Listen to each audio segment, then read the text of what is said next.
Hello and welcome to this week's final edition of the Watchdog. My name is Vuyo Mvogo, and on the show tonight, everyone has got the right to protest and everyone has got the right to go to work. We have had enough. The security cluster is fully prepared and will deal with any disruption caused by this protest action. battle lines have been drawn as the EFF promises the biggest protest ever seen in recent times. We speak to the party's Treasurer General, Umphile Mautwe, on their state of readiness before our panel weighs in on all the attendant issues. The Watchdog starts now.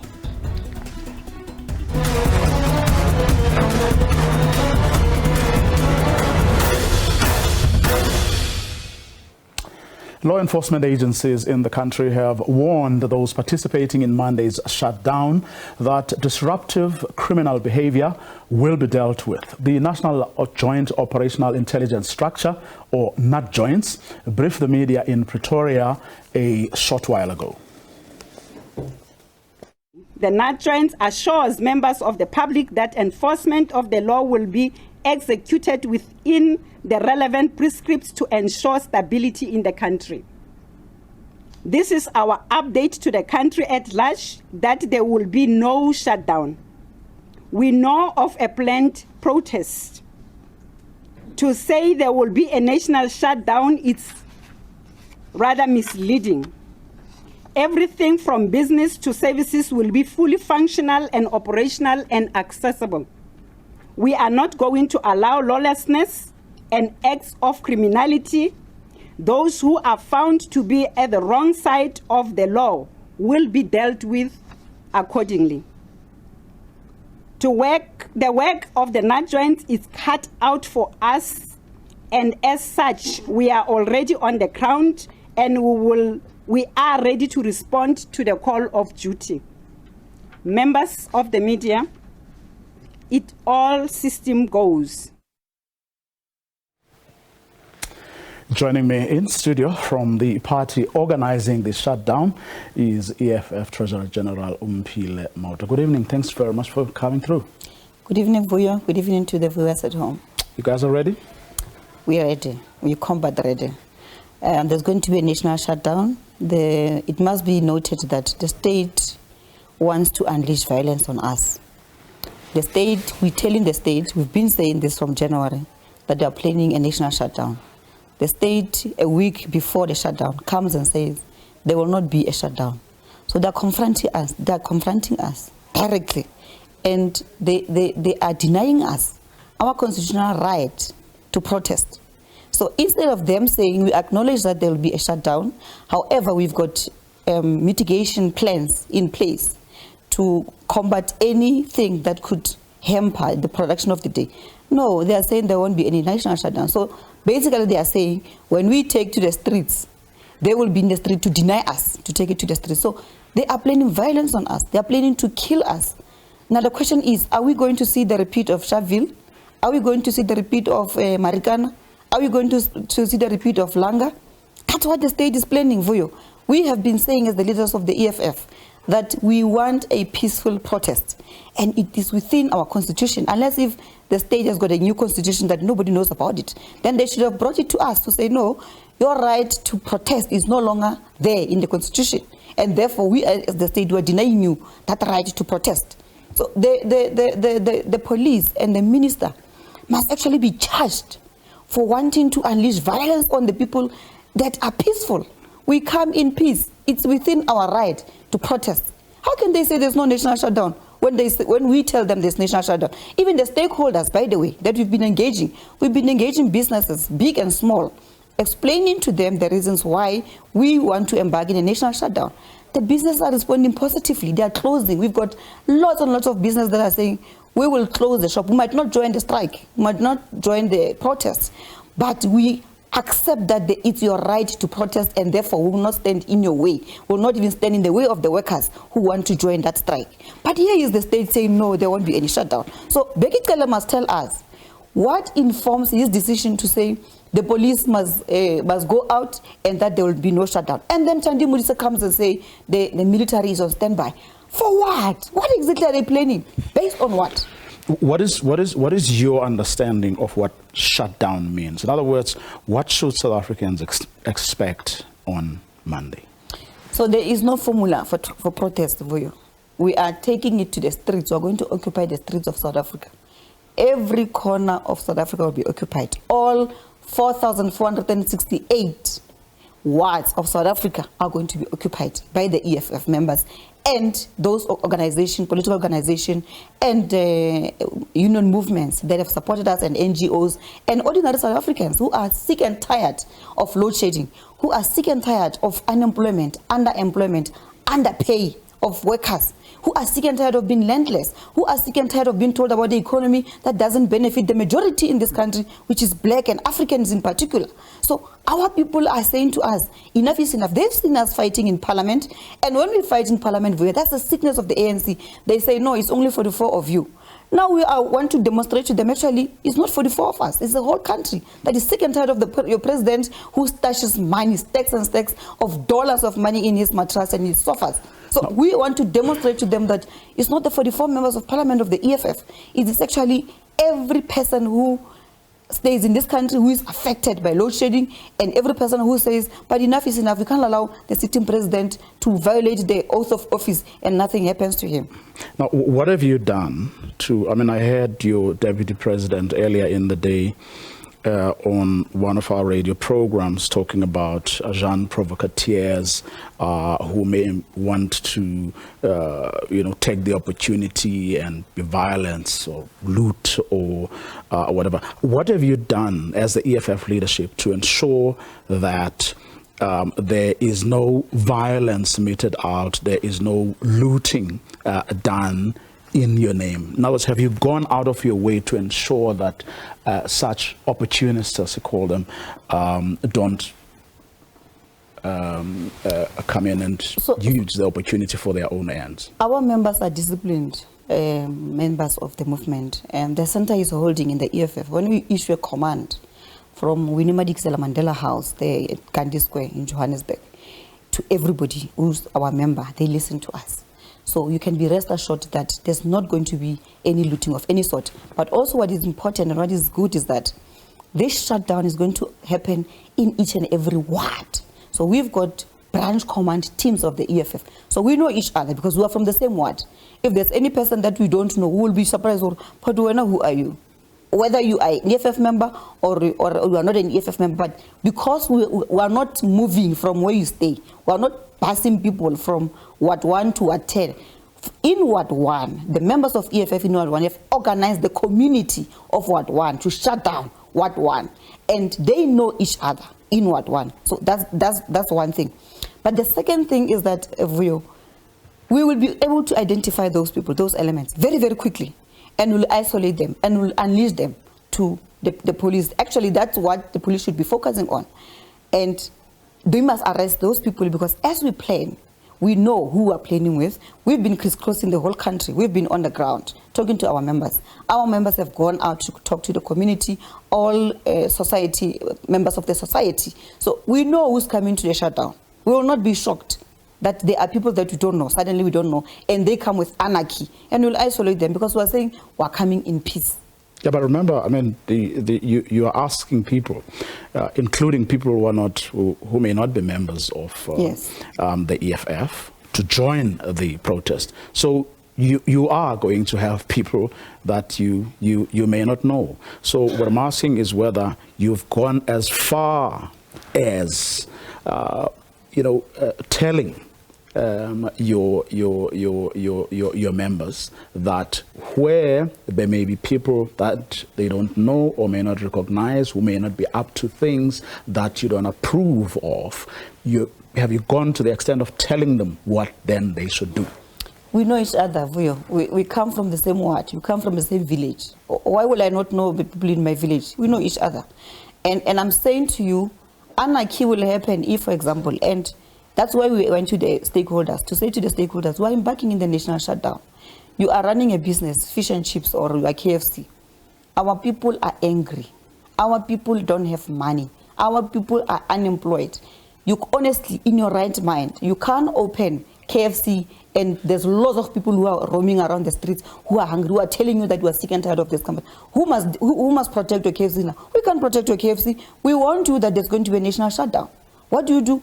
As a reasonable businessman, you close because you don't want people to come there and take the food and then you are going to say it's looting. People are hungry as things stand. People are angry. They are not employed. Vuyo, the sun rises and sets without any hope of any job. The politicians of the ruling party take the platform and say we're going to create jobs. Year after year, no job is being created. Instead, we see high levels of unemployment. We see high levels of crime. We see high level of a GBV. The same minister who says he can protect South Africans against the national shutdown must be ashamed of himself, because just in a quarter here in Gauteng, over 1,700 murder cases were reported. So who is he protecting? We've got a lot and lots of cases of GBV that are reported, that are taken to court everywhere. There's not a single conclusion, successful conclusion. People get released on bail. People get released on free bail because they were identified wrongly. I mean, look at the case of Hillary Gardi. Nobody knows what's up. The three that were arrested, they are now out. That is the competency of the police we have. And the person at the helm of the police come today to tell you and I that he can protect the state when everybody is going to be standing up now. Not only few people are standing up, the whole country is now standing up. How is he going to stop 40 million people standing up on Monday? Him with this capacity. What capacity does he have? Nothing. That's why you see them mentioning names and names of places that they think we're going to visit. Well, we've got our own things. The truth is that the country will be shut down from each and every ward in this country. And there's nothing that Bekitele can do. And he must stop hallucinating and saying there will be business as usual. Already the business is telling him we're closing because they don't have confidence in him. He goes around and says, no, I'll protect your business. He was walking around in the mall there, doing what? He is supposed to be going to the criminals and arresting the criminals who are forever killing our people. Every day in South Africa, or every second day, there's a cash in transit happening in this country. But the person can just take a platform and say he's going to protect the citizens of this country. When he has failed, he must not be taken serious. Well, SAFTU is going to join. Who else? Well, I will not have an exhaustive list of people who are going to join, but I do know that SAFTU is joining. I do know that ATM is joining. The UGM, they'll be protesting in court. PAC is very vocal, they're joining. APC is also joining. Yeah, so FAU, I've seen FAU. Some members of NEHAU who are members of NEHAU, even though NEHAU has not pronounced that they're going to join, but their members are saying, this affects me as well, so I'm going to join. So there's a lot of union members who are going to join. There's a lot of NGOs that are going to join. There's ordinary people on the ground who are feeling actually the pain of load shedding, who are feeling the pain of being unemployed on a daily basis. And those people have said to us, we will join because we're also tired. Well, thanks very much for coming through. We'll see what Monday brings.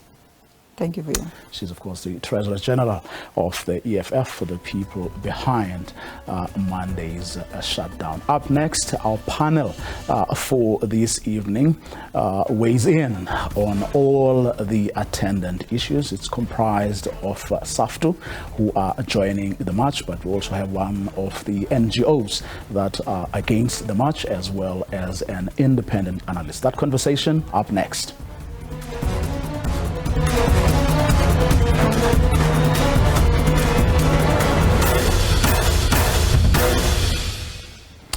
Trade Union Federation SAFTU has put its weight behind the EFF's planned shutdown, and with me now is its General Secretary Zwelinzima Vavi, and next to him is Kustas Mtwendwe, the convener of Stand Up SA. They are against the proposed shutdown, and online we are joined by independent analyst Sandile Swana. Good evening, gentlemen. Thanks very much for your time. Good evening, Will, and thanks for inviting us. Ready for Monday? Absolutely ready. The ground is ready. We've been working very hard throughout this week distributing the leaflets, and the levels of enthusiasm by workers and the unemployed is just amazing. It's something that we have not seen before. So we expect, if it was in a hall, a full house. Remind us again why you decided to be part of this thing. Look, in our view, this has gone beyond the EFF. It's no longer an EFF march. This is a demonstration of the working class, the marginalized, the voiceless, the excluded, and the black people who were promised a better life for all, but who are currently the face of poverty, unemployment, inequalities, and who are the victims of rampant looting, both in the private sector and in the public sector. So we have raised a number of issues that makes us to say we are joining. Firstly, we've insisted and we got a commitment, and we can see that being operationalized on the ground, that this is not going to be a sectarian march of a political party that we are expected to join. This is a unity of all left-leaning political parties, of the working class formations that addressed a press conference with SAFTO this afternoon, and of many ordinary people who are not members of the EFF, but who are saying we are up to here with these levels of unemployment, with load shedding, and with these levels of criminality, with these levels of poverty, and with a state that everybody must now admit is a failed state. A failed state is when the South African government is unable to perform its most basic duty to protect our people from criminality. When you pick up 82 bodies every day in your streets, and when 135 women get raped a single day, when 547 houses get broken into every day, then you must know that the state that cannot respond to that, excuse me, has failed, can't perform the most basic responsibility from the Constitution. We're seeing them now saying, oh, Monday, normal working day. These guys have no police force. They have finished the army. One day, hopefully your program will continue. One day, bring in the unions from the army. They will tell you that there is nothing left. I don't want to go to the detail because I don't want to steal thunder from them. But there is nothing left. The country is finished. We have no intelligence. We have no police services. These police only identify 48% of all people who are committing crime and can only secure 15% conviction in our court. Our criminal justice system is on the floor, following the state-owned enterprises and all of the crisis that follows after that. You don't approve, or your organization doesn't approve, to quote from a statement that you co-signed. We don't think, or no, let me take this line, we challenge the notion that a forcible shutdown is an accepted norm of protest. Correct. Thank you so much. We are of the view that the EFF has a right to protest. We acknowledge that there are challenges in the country and we need all hands on deck. However, we are non-partisan. At the same time, we cannot then say that EFF must be allowed to force people to join the march. How is it forcing people? Well, because they made it very clear that there will be no movements of goods and everything. So I was happy to hear Ompile here. It seems to me that they've changed from that stance. We heard Julius earlier. He said people have a right to go to work. That's what we were against when we issued that statement and we endorsed that statement. People have to go to work. People must join the protest if they want to. Those doctors who have to go to work on Monday must go to work on Monday peacefully, because it is their right to go there. So we are then of the view that despite the challenges that we have, let's continue to have a non-violent stance, peaceful and non-partisan for that matter, because this is our country and we are committed to make sure that things don't go as bad as, like he said. Things are worse, it's true. But then what do? Do we force people? No. But did anyone commit violence, though? Oh, well, they did not do that, but we know how these things go. not long ago, Nehao, you saw what happened, right? We are then of the view that the EFF must conduct itself in a non-peaceful and non-violent manner. Because well, that's what you just promised now. that's what they just promised. And we are saying to them, okay, we are happy with that. So we also then expect the state to make sure that they protect the constitutional rights of the protesters, and including the people who will be running their businesses and going about their cars on the particular day.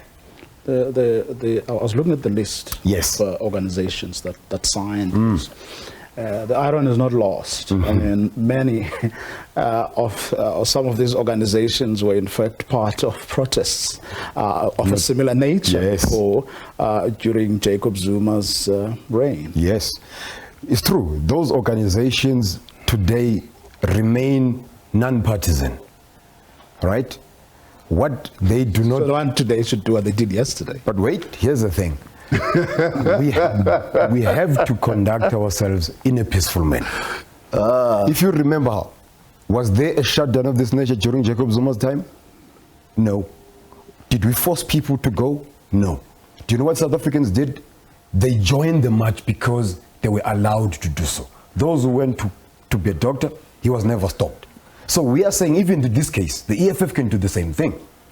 We can all raise our concerns without forcing anyone to do so. We acknowledge that there's a problem right at the top for that matter. They have a right to raise those concerns. Yes, the pressure must be applied, but in a peaceful manner, in a non-violent manner. That's what we say. San Leswana, to shut down or not? I guess is the question. Yes. Thank you, Vuyo, and good evening to my colleagues there in the studio. What I will say is this. The issue of a national shutdown, as we speak, in the past 6 weeks or so, in fact, maybe even shorter than that, the workers in France called for a national shutdown. France being regarded as a well-established democracy over quite some time and a leading nation in the world.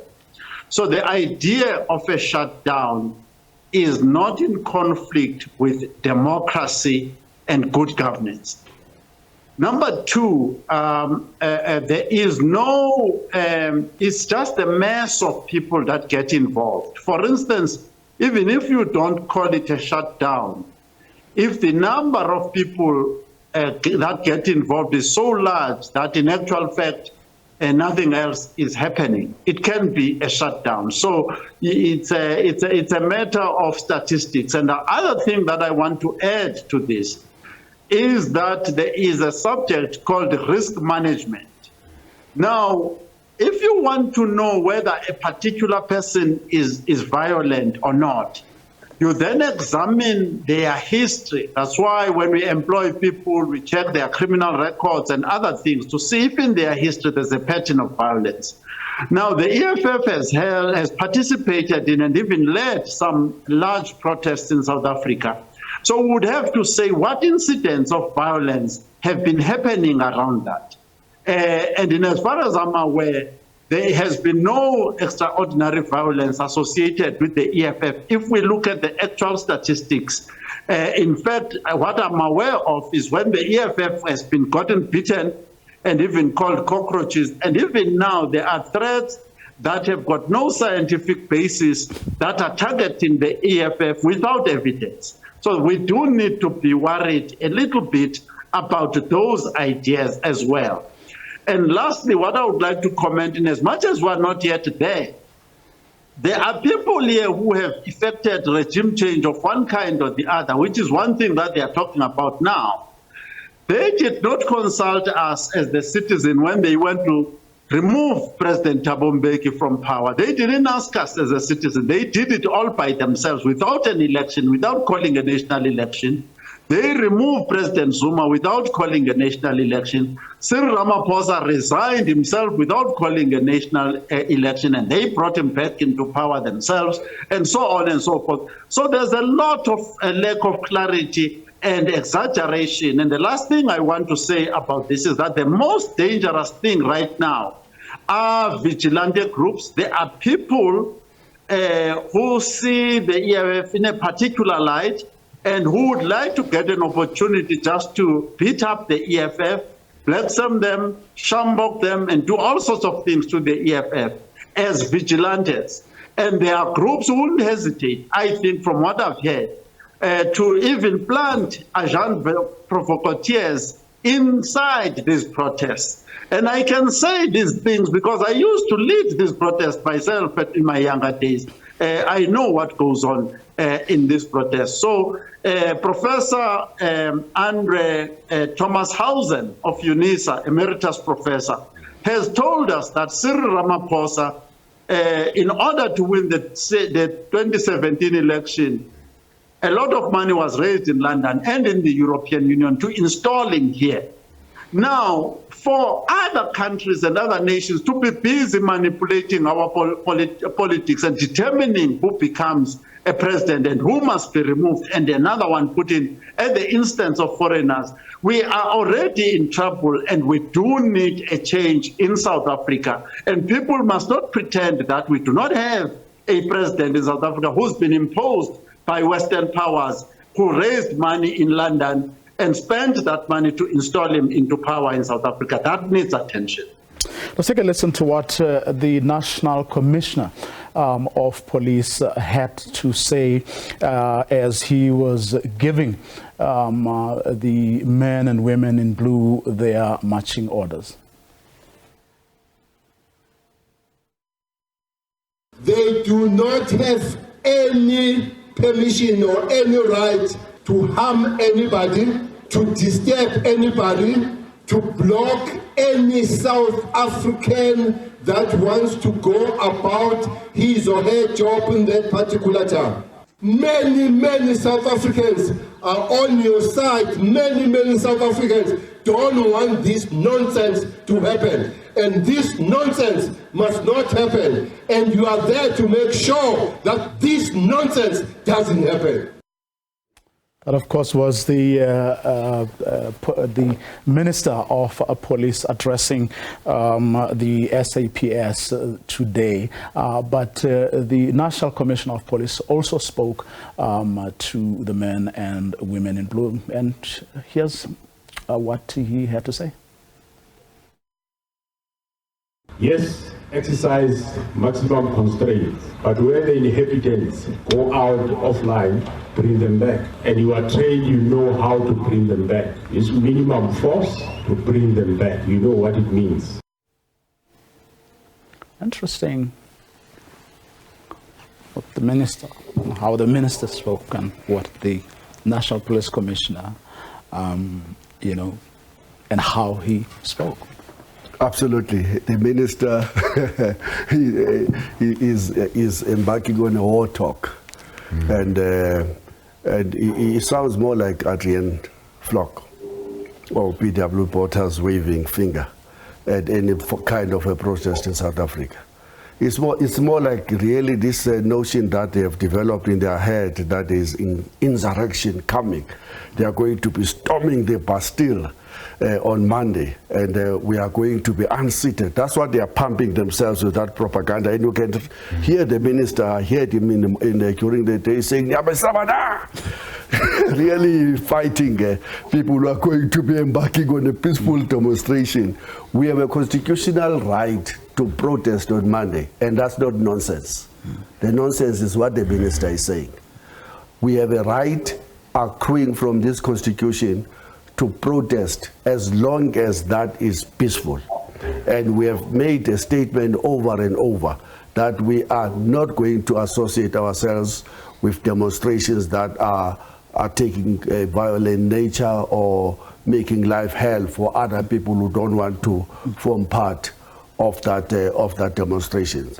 But it's scary. What these guys are really pumping into the public is a part of a strategy, by the way, of pumping fear, paranoia, and to say that, look, the skies are going to be falling all over you on Monday. Be scared. Run to our direction for protection. The very same people who can't protect us every day when 82 people get killed in this country. And so how could you be neutral under these circumstances? Let me build my point. You are coming here to say you are neutral, you are non-partisan. That's right. What statement is that during a class struggle and a class war? There is a majority of our people who are going through hell here. 50% of black people are unemployed as we speak. 51% of women, black women of this country are unemployed. 70 to 74% of young people below the age of 25 to 15 are unemployed as we speak. We are the second most depressed nation in the entire world. Our young people are taking their lives because they have lost hope. There are 8.9 million of them are not in any education, not in any training, not in any employment. You come here and you say you are neutral and that you are non-partisan. Hold on, where are you coming from? You see, a statement, what the minister said and what his general said must be condemned. Because a statement like that reminds us of what Marikana did. Today, the police officers are preparing for war on Monday. And that must be condemned. Because the cause or what they are doing is legitimate. So, he asked, you see right now, I just criticize the government. In as much as I can criticize him. Where's the middle ground? How could you The middle ground is that how could you be neutral under the circumstances where our country is a failed state? How do you come on television and say you are non-partisan? Let him finish. Give me a chance to finish. One, I'm a citizen before I become a political party member. So he's wearing his colors. Why can't he be a citizen, then he wears his colors afterwards? We have a right to criticize them. You know why? Because we are citizens.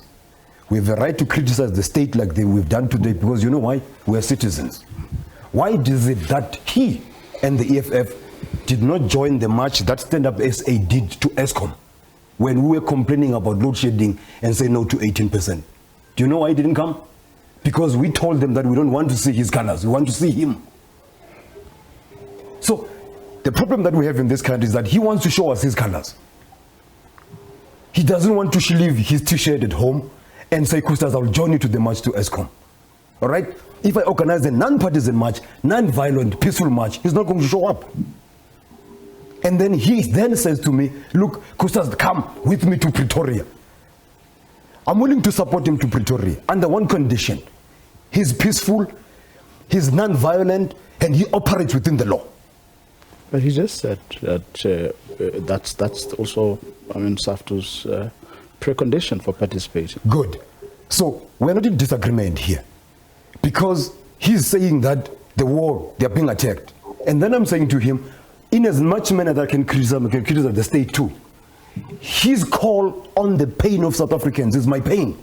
Because I live here, and this is my home. And I will defend the country. So in short, you see, we don't disagree that much. We disagree on infringing of people's rights. Now, let's put the EFF has changed its language. Do you agree with me? They're no longer talking about stopping people from going to work anymore. That's what he said. Ompile was here. So what do I say? I say he must go and be protected. He must operate within the law. So here's the thing. I'm then of the view that we must work together. Whether it's civil society, whether it is his colors, whether it is the EFF, whether it is Democratic Alliance, whether it is business. Because what we are facing here now, in the 1st of April, there's 18% coming. I did not see him striking about 18%. Why is he not talking about 18%? What is the EFF saying about the 18%? We're going to pay in the 1st of... Guess what? When we pay, it's not going to be EFF only. It's going to be all of us. We should be up in arms about that 18% imposed to us by the state. How?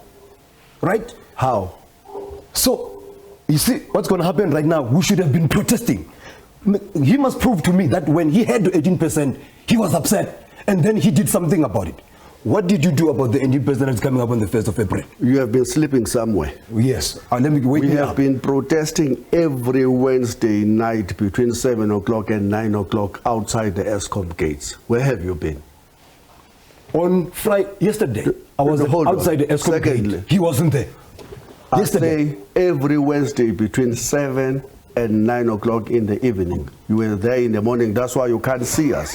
We are there during the night when you are sleeping comfortably in your bed. Here's the point. Yeah. He is asking us to drop our colors. Yes, please do. You know what this represents? What does it represent? It represents the blood of workers. It represents the tears. It represents their suffering, their exploitation, their tribulations. Why do you asking us to drop our red color that represent ourselves as workers and come and wear your white t-shirts? And then you're saying that we must be South African. What type of politics are you advancing here, my leader?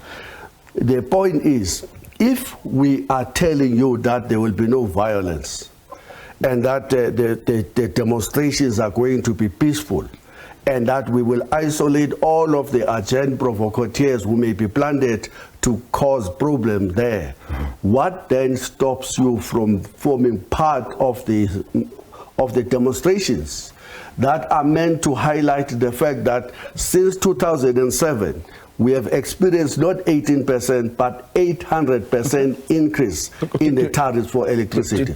Why are you not part of the demonstration? I want to answer him. We are not against his march. I think this must be cleared.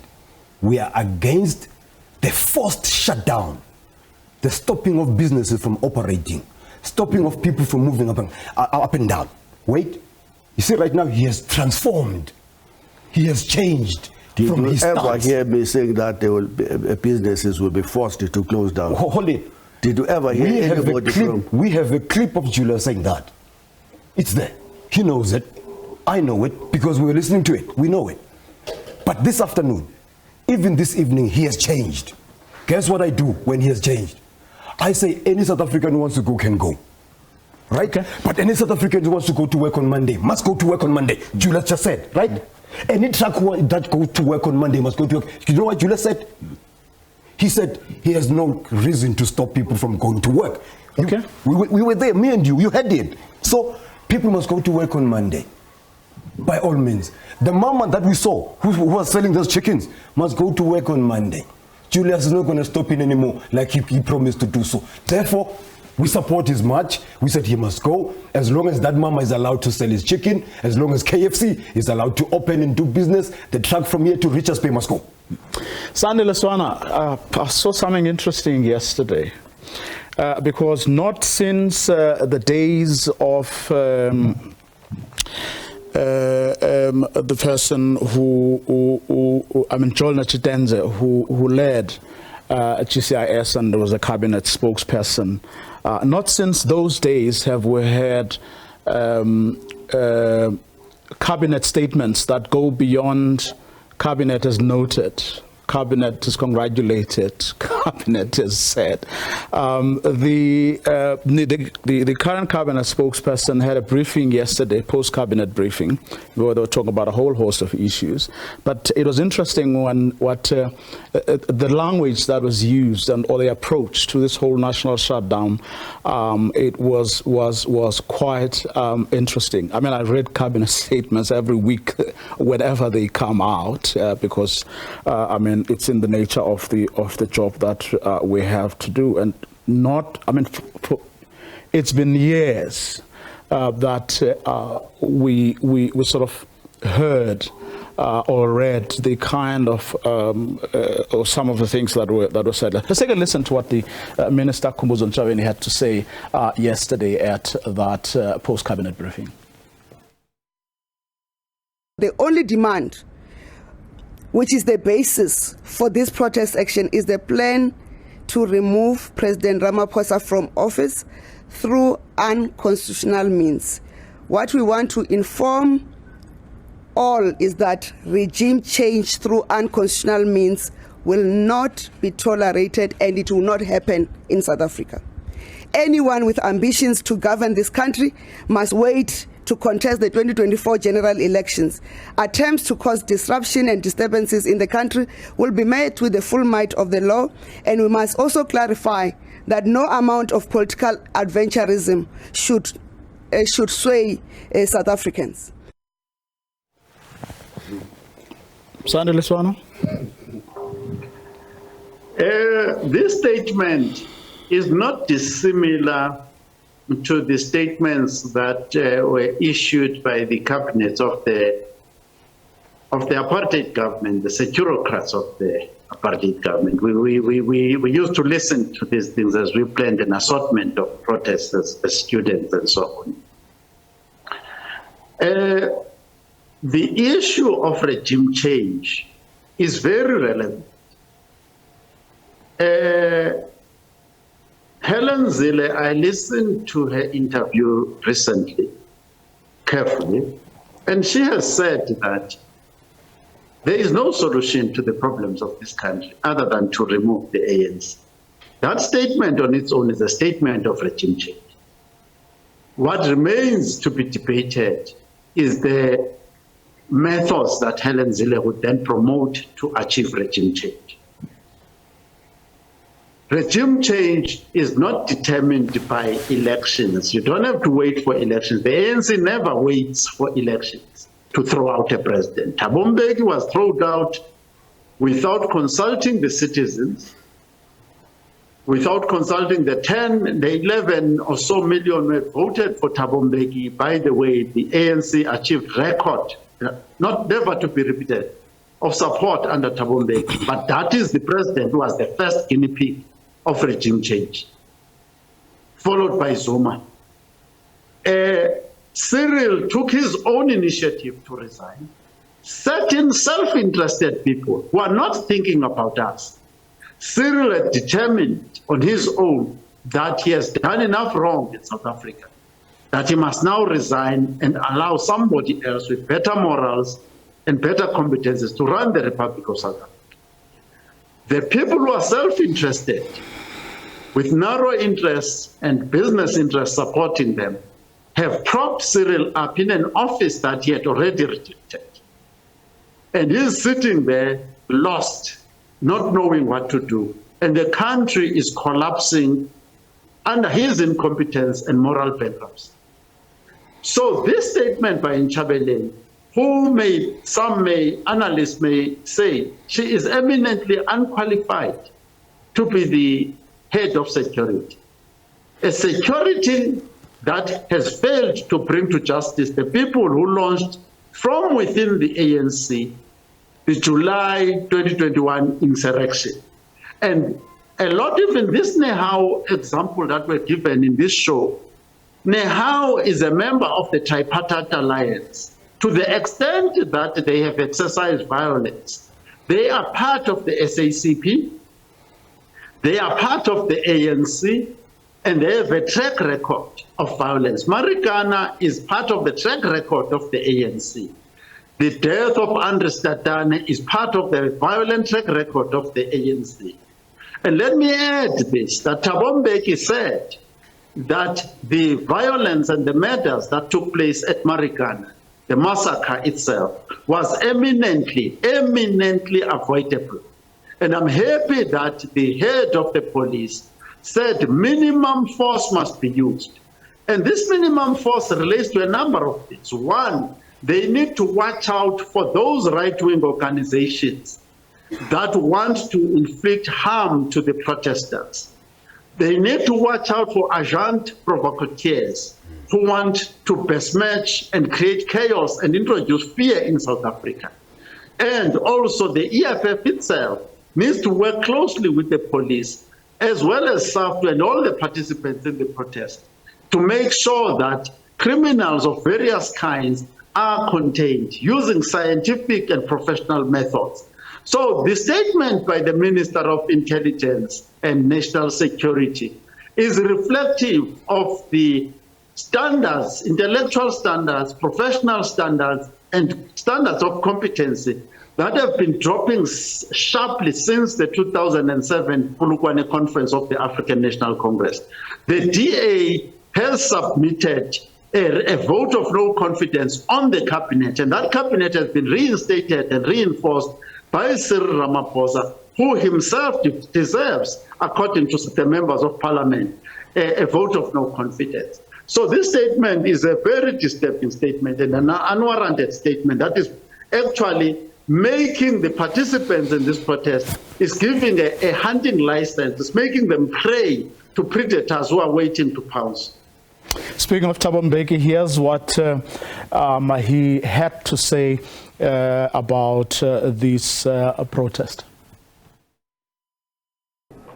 I think the EFF and everybody else who's joined that are perfectly entitled to that, to demonstrate and so on. But I think the point that has been made, that we should avoid all violence and things like that. And I watched a little bit when Julius talked about the demonstrations yesterday, and himself made this commitment that they don't want violence. And if there's any violence that happens, that it would have been provoked by somebody else. I think that common commitment by the people, the organizers, and the rest of the country is correct. By all means, I think people should demonstrate if they want to demonstrate on whatever the issue. But let's avoid this kind of unnecessary conflict. The country doesn't need it. Costas? You see, that's exactly what we want. We want a peaceful protest, non-violent. But at the same time, we need to ask a question that since then they want to go the way that they do, in a peaceful, non-violent, we have no problem with that. The state, ladies and gentlemen, must be watched closely on Monday, because the language that they've used is a language that is unacceptable. While we condemn the EFF for their stance, who wanted to do a shutdown, we must equally condemn the state with what they want to do on Monday. Their job on Monday is to make sure that the peaceful, if they are there on the pickets, everyone is safe. But when they speak like this, to me, it reminds us of Marakan, like I said before. And the Minister Begigele and his generals must be told very clearly, don't go there to cause trouble. Because clearly to me, it gives them an impression that, look, these people are going there for war. And we must condemn that.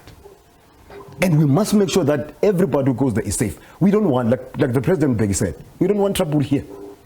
Because the cause or the grievances are genuine. Let's not forget the grievances are genuine. This country is going down. And when people protest, the state must just use this power to suppress the protest like they do.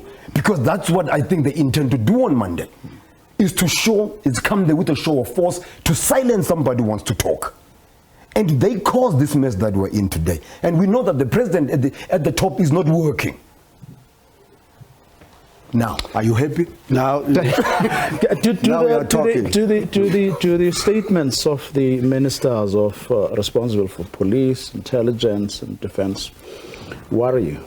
They do, because a similar statement was made on the eve of the 16 August 2012 massacre of workers. As we now know, the Marikana massacre was planned, was a premeditated murder by the state on defenseless workers who were shot at like animals with their hands up, pleading for mercy and asking the right to live in order to support their children. 16 of them were killed whilst they were hiding under the stones, running away from the bullets. They were trapped and they were massacred. We suspect that these guys, now that they are speaking about an insurrection, they want to find legitimacy. They want the support of South Africans, that when we unleash violence in the same scale or even more as we unleash it at the Marikana protesters, we must be justified, because the Minister of Intelligence says the protest is about unseating a state using unconstitutional means. Who have said that? Who have said that the reason why we must protest is because we want to topple the head of the state and cause an insurrection, takeover of the government? Calling on President Ramaphosa, and SAFTU goes further, and his cabinet as a whole to step down is absolutely legitimate. We have been all over the world joining demonstrations, including in France, where truckers block roads left, right, and center. Nobody comes out and speak this type of a language. Even when the country is on standstill, trains cannot move, trucks cannot move, citizens cannot do their job as they would want to do every day. Why in our country, a government that have, by the way, killed the intelligence capacity, killed the police capacity, killed the defense force capacity, killed DINEL, killed SAA, killed ESCOM, killed BRASA, killed Transnet, the list is endless. Why would those people who are guilty of those crimes, violent crimes, that force workers, 80% of workers, to rely on taxis when they used to have some kind of a public transport even during the apartheid system? When we raise those issues, we are being told that we are planning an insurrection and we want to unseat the head of the state. Sana Leswana, what do you read into these statements that have been made, in particular by these ministers responsible for police, intelligence, but also not joints in the at the briefing they had a couple of hours ago? I think there's a commendation that we need to give to the head of the police who spoke, the professional police, that minimum force must be used. Because police, when they go to police college, they are taught to handle delicate situations without damaging property, without damaging the limbs, life and limb of human beings. So I would expect that the actual professional police will not be following political instructions of the ANC, because basically now the ANC is using the state machinery, which is in its position, to pursue a very narrow factional agenda. I mean, when you listen to Kwede Mandasha saying Cyril would have had to be kept in his position because it will minimize their losses of the elections, electoral losses. Not to say that, no, if we keep Cyril in position, we will add another 3% to the GDP growth rate, and so on and so forth, things that benefit us as the citizens. So I would hope that the idea in all spheres, whether it's in the health sphere, in the educational sphere, in the policing sphere, every sphere that this government is in, to start encouraging the professionals in that sphere to start doing their job. We cannot overemphasize the fact that we have not yet received a full report that the intelligence agents and the national security agencies of South Africa have been properly retrieved and retrieved from the hands of criminals, because the intelligence was run by factions of the ANC and also run by criminals. That is why they could not do anything about the July 2021 insurrection. And that has been known since 2018, that it needs to be retrieved. Sidney Mufamadi needs to give a report and tell us how far he has gone with this matter, together with Cyril. Not the statement that Nchabeni is making there about going to kill harmless citizens and things like that. I think it's very worrying, this violence of defending an illegitimate regime that is in power only by the skin of his teeth, that has lost legitimacy completely. Gentlemen, let me thank all of you for coming through this evening. Thank you so much. And that brings us to the end of tonight's and this week's show. Do join us again on Monday. Have a good night and a great weekend.